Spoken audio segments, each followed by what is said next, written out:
बिस्मिल्लाहिर्रहमानिर्रहीम अस्सलाम वालेकुम। ग्लोबल वीज़ा टिप्स के साथ मैं हूं बैरिस्टर मियां आमिर अली। व्यूअर्स, आज एक मरतबा फिर मैं आपके लिए तुर्की के ऊपर वीडियो लेकर आया हूं, क्योंकि बहुत ज़्यादा लोग इस वक्त तुर्की का वीज़ा अप्लाई कर रहे हैं। उसके बारे में कुछ नई अपडेट्स भी आई हैं वीज़ा के हवाले से, और टाइम ड्यूरेशन जो है वो भी चेंज हो गया है। इसके अलावा फ़ीस की क्या अपडेट है, इस वक्त कितनी फ़ीस चार्ज हो रही है, और कौन से डॉक्यूमेंट्स अगर आप लगाएं तो आपको वीज़ा जो है वो जल्दी ग्रांट हो जाएगा। तो ये सारी इन्फॉर्मेशन इंशाल्लाह ताला डिटेल के साथ मैं आपको इस वीडियो में दूंगा। अगर आप मेरे चैनल पे नए हैं और आप ट्रैवल से मतलब इमिग्रेशन से मतलब या फिर वीज़ा से मतलब लेटेस्ट अपडेट हासिल करना चाहते हैं, तो आप इस चैनल को ज़रूर सब्सक्राइब करें। साथ में बेल आइकन के बटन को भी क्लिक करें, ताकि मेरे आने वाली सारी वीडियोज़ इन्फॉर्मेशन जो है वो आप तक बर वक्त पहुँचती रहे। चलिए अब बढ़ते हैं जी वीडियो की जानब। तो इस वक्त पाकिस्तान से जो मोस्ट फेवरेट डेस्टिनेशन है वीज़ा अप्लाई करने के लिए, वो तुर्की है। वो इसलिए क्योंकि बहुत सी शेंजन की कंट्री जो है वो उनकी अपॉइंटमेंट पाकिस्तान में अवेलेबल नहीं है। तो इसलिए हर दूसरा बंदा जो है वो तुर्की के लिए वीज़ा अप्लाई कर रहा है। तो अब उसके हवाले से कुछ नई अपडेट्स आई हैं टाइम ड्यूरेशन के हवाले से।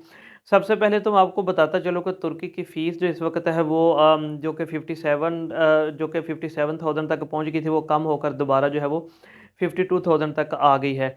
वो इसलिए कम हुई है क्योंकि डॉलर का रेट कम हो गया है, और उनकी फ़ीस जो वो डॉलर के हिसाब से होती थी, तो इसलिए वो इस वक्त 52,000 है, और हो सकता है अगले चंद दिन में ये 50,000 रुपये उनकी फ़ीस हो जाए।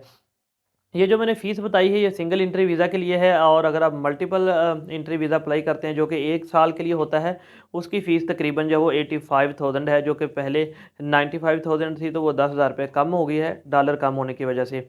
अच्छा जी, अगर आप तुर्की का वीज़ा अप्लाई करना चाह रहे हैं और आप चाहते हैं कि आपका वीज़ा जो 100% ग्रांट हो जाए, आपका वीज़ा रिफ्यूज़ ना हो, आपके पैसे ज़ाया ना हो, तो फिर मैं कुछ चीज़ें बताने वाला हूँ, कुछ डॉक्यूमेंट्स बताने वाला हूँ। इनके साथ अगर आप वीज़ा अप्लाई करें तो आपका वीज़ा जो है वो ज़रूर लग जाएगा। अगर आप तुर्की का वीज़ा मतलब आप उसकी फ़ाइल जो हमसे बनाना चाहें, तो हम भी आपको अपनी खिदमात जो है वो दे सकते हैं। इस मामले में हम आपकी हेल्प आउट कर सकते हैं तुर्की का वीज़ा अप्लाई करने के लिए। तो जी, सबसे पहले जो आपके आइडेंटिफिकेशन डॉक्यूमेंट्स आ जाएंगे, जिसमें आपके आएगा पासपोर्ट, ठीक है। उसके बाद आएगी आपकी पिक्चर्स वाइट बैकग्राउंड वाली, फिर आ जाएगा आपका आईडी कार्ड, ठीक है जी। और इसके अलावा आएगा आपका एफआरसी। एफआरसी आपने फ्रेश लेके जाना है। अगर आप न्यूली मैरिड हैं तो फिर आपने एमआरसी लेके जाना है। अच्छा, इसके बाद नेक्स्ट जो डॉक्यूमेंट्स है वो आपके बिज़नेस के हवाले से हैं, जिसमें आ जाएगी आपकी बैंक स्टेटमेंट, ठीक है। बैंक स्टेटमेंट के साथ आएगा अकाउंट मेंटेनेंस लेटर, और उसके साथ अगर आप टैक्स पेयर हैं तो फिर टैक्स रिटर्न आएंगे, और साथ में एनटीएन आएगा। अगर आपका एनटीएन नहीं भी बना हुआ, आप फिर भी तुर्की का वीज़ा जो है वो अप्लाई कर सकते हैं। अगर आप जॉब करते हैं, सैलरी पर्सन हैं, तो फिर 3 मंथ की सैलरी स्लिप लगेंगी। इसके अलावा जो है वो आपका एनओसी लगेगा, और साथ में आपकी पर्सनल बैंक स्टेटमेंट लगेगी। अच्छा जी, एक सवाल मुझसे अक्सर लोग करते हैं, जो भाई मेरे फ्रीलांसर हैं, जो मेरे फ्रेंड फ्रीलांसिंग वगैरह करते हैं, वो कहते हैं हम कैसे मतलब अपनी जो इनकम है या जॉब का प्रूफ दें। तो उनके लिए मैं बताता चलूँ, वो एक एफिडेविट साथ में लिखेंगे, जिसके ऊपर वो बताएंगे कि वो फ़लाँ फ़लाँ प्लेटफार्म के ऊपर फ्रीलांसिंग कर रहे हैं, और वहाँ से जो उनको पेमेंट आती है उसकी रिसीप्ट जो है उनको उनको जो है वो आप प्रिंट उनका निकाल के वो साथ लगा सकते हैं। अच्छा जी, ये तो जो हो गया आपके डॉक्यूमेंट्स जो थे बिज़नेस के हवाले से, और आपके जो फ़ंड थे बैंक में उनके हवाले से। तुर्की का वीज़ा अप्लाई करने के लिए आपके पास कम से कम थोड़े से थोड़ा बैलेंस जो है वो 5 से 7 लाख रुपए होना चाहिए, इससे कम नहीं होना चाहिए। कोशिश करें कि 7 लाख से ऊपर बैलेंस हो, इससे कम ना हो। इसके बाद जी नेक्स्ट फिर कुछ डॉक्यूमेंट्स हैं जो कि इम्पोर्टेंट है, ख़ासकर आपका कवर लेटर। कवर लेटर तुर्की के वीज़ा के लिए बहुत ज़्यादा मैटर करता है, क्योंकि आप जब भी किसी कंट्री का वीज़ा अप्लाई करते हैं, तो सबसे पहले जो वीज़ा ऑफिसर होता है वो आपका कवर लेटर जो सबसे ऊपर होता है वही पढ़ता है, क्योंकि उसको तकरीबन 90% डिटेल जो है वो, बल्कि 100% डिटेल उसी में से मिल जाती है। उसके बाद वो आपके डॉक्यूमेंट्स की तरफ जाता है। तो इसलिए कोशिश करें कि कवर लेटर बहुत ज़्यादा अच्छा लिखें, साफ़ लिखें, ज़्यादा मतलब उसमें तो सिर्फ ऑथेंटिक चीज़ें ही लिखें कि आप किस पर्पज़ के लिए जा रहे हैं, क्यों जा रहे हैं, आप बिज़नेस कौन-सा कर रहे हैं, आपके पास इनफ फंड मौजूद हैं। तो ये सारी चीज़ें जो है वो आपने एक अच्छे से कवर लेटर के में मेंशन करनी है। आप समझिए कि आपका 50% वीज़ा जो है वो इसी कवर लेटर के ऊपर जो है वो होगा, कि अगर ये ही आपने अच्छा लिखा तो इंशाल्लाह ताला आपको वीज़ा जो है वो ग्रांट हो जाएगा।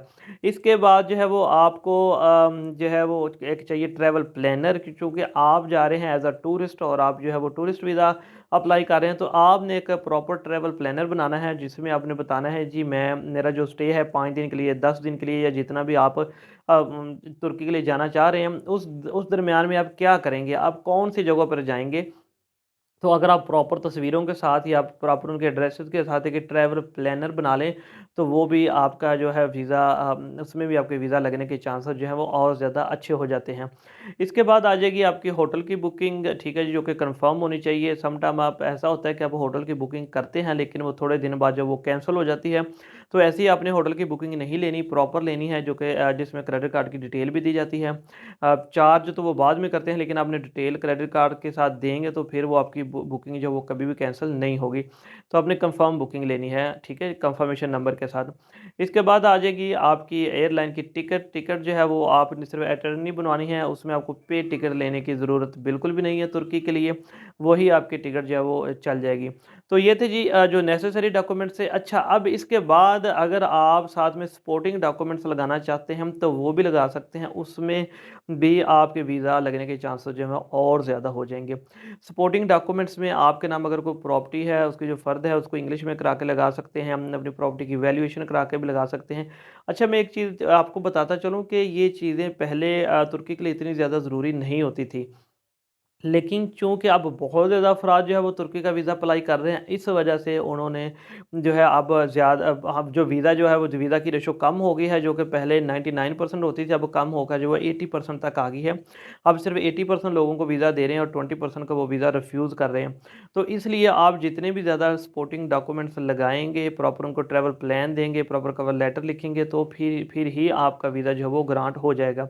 अच्छा जी, अब एक और बात बताता चलो इंटरव्यू की, तो आजकल वो सभी को इंटरव्यू नहीं कर रहे। जैसा कि आप पहले जानते थे कि पहले जो भी बंदा वीज़ा अप्लाई करता था, उसको वो इंटरव्यू के लिए कॉल करते थे। लेकिन आजकल वो आपको कॉल नहीं कर रहे, वो बहुत कम लोगों को कॉल कर रहे हैं। वो आपने जो सपोर्टिंग डॉक्यूमेंट्स लगाए होते हैं, फॉर एग्ज़ाम्पल अगर आपने चैम्बर ऑफ कॉमर्स का सर्टिफिकेट लगाया या बैंक स्टेटमेंट, वो डायरेक्ट उनको कॉल करके या जो आपका बिज़नेस है या जहाँ पे जॉब करते हैं, उनको कॉल करके आपकी वेरिफ़िकेशन कर लेते हैं।